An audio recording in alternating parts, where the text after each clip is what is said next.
Ito ang liham ko para kay Meta. Makinig kayo guys.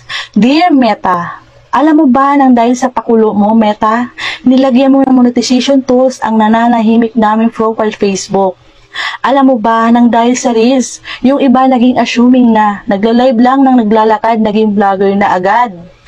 Nagpiprito lang ng itlog, naging content creator na. Ang dami naging dancer, kahit puro kaliwa ang paa. At ang dami naging feeling singer dahil sa iyo, Meta. Ang mga mahihiyain, alam mo ba, Meta, kumapal ang pagmumuka nila dahil sa iyo. Ito pa ang nakakatuwa, Meta. Pinakailaman mo pa ang mga profile Facebook namin. Nananahimik noon. Ginawa mo digital creator hanggang naging rising creator na. Nagmamakaawa na yung iba na bigyan ng star.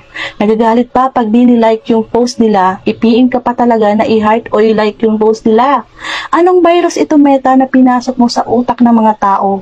Galit pa yung iba dahil ayaw pa ng like, gusto heart lang. Yung iba, gumamit pa ng filter, ayun tuloy, puting-puti sa mga videos na puro mga pa-cute. Mahihayin talaga ako, Meta, pero bakit pagdating sa'yo, umapal ang mukha ko? Nagulo ang mundo namin ng dahil sa'yo, Meta. Hindi na kami nakakagawa ng gawaing bahay ng dahil sa'yo, Meta. Hanggang dito na lang ang liham ko sa'yo, Meta. Sana'y iyong mabasa at i-monetize mo na lang silang lahat.